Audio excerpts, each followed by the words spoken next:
Que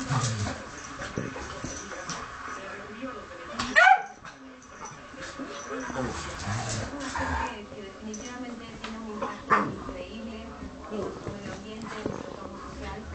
Estamos no solo ahorrando, sino empezando una nueva forma de vida, una forma distinta, donde somos mucho más conscientes de nuestro consumo, de no solo energía, sino de cualquier recurso que utilizamos. Grupo Salinas constituyó formalmente el área de energía, planeación y balance energético en 364 sucursales.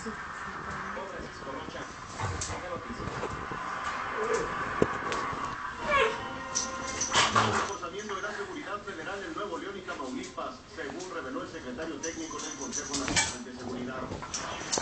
El gobierno de Estados Unidos entregó a México 3 helicópteros de combate Black Hawk como parte de la iniciativa Mérida.